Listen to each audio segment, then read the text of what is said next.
नमस्कार विद्यार्थी मित्रांनो, लर्न फॉर नॉलेज या यूट्यूब चॅनलमध्ये आपले सहर्ष स्वागत आहे।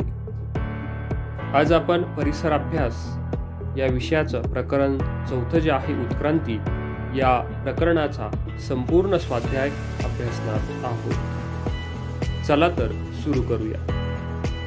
प्रश्न पहिला, रिकाम्या जागी कंसातील योग्य पर्याय लिहा। क्रमांक 1, उत्क्रांतीची संकल्पना पहिल्यांदा चार्ल्स डार्विन या शास्त्रज्ञाने मांडली। क्रमांक 2, पृष्ठवंशीय प्राण्यांच्या वर्गातील सर्वाधिक उत्क्रांत टप्पा म्हणजे सस्तन प्राणी होय। प्रश्न दुसरा, प्रत्येकी एका वाक्यात उत्तरे लिहा।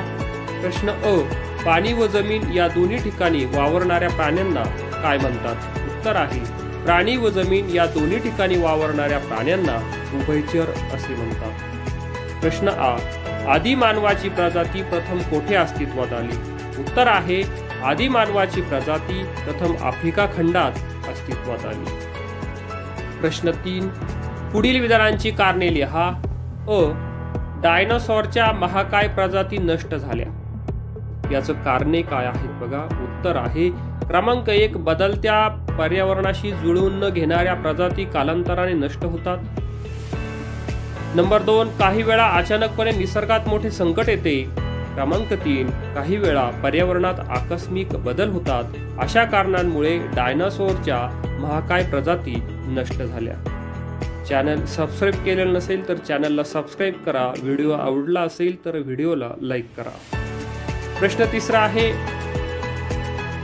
पुढील विधानांची कारणे लिहा। त्यामधला आ, मूळ प्रजातीपेक्षा काही वेगळी वैशिष्ट्ये असणारी एक नवीन प्रजाती उदयाला येते। उत्तर आहे, एखाद्या विशिष्ट प्राणी जातीमधील प्राण्यांच्या मूळ शरीर रचनेत पर्यावरणाशी जुळवणीच्या प्रयत्नात काही अंतर्गत बदल घडून येतात। क्रमांक 2, कालांतराने हे बदल त्या प्राणी जातीचे अनुवंशिक रूप धारण करतात। अशा रीतीने मूळ प्रजातीपेक्षा काही वेगळी वैशिष्ट्ये असणारी एक नवीन प्रजाती उदयाला येते। प्रश्न 4, दिलेल्या संकल्पना चित्रातील रिकाम्या जागा भरा। प्राण्यांची उत्क्रांती, सजीव, अपृष्ठवंशीय आणि पृष्ठवंशीय अशी त्याची विभागणी होते।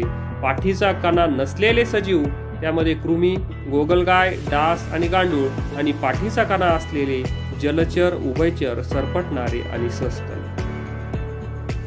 तुम्हाला व्हिडिओ आवडला असेल तर लाईक करा। चॅनलला जर सबस्क्राईब केलं नसेल तर चॅनल सबस्क्राईब करा आणि मित्रांना शेअर करा। Thank you very much. धन्यवाद।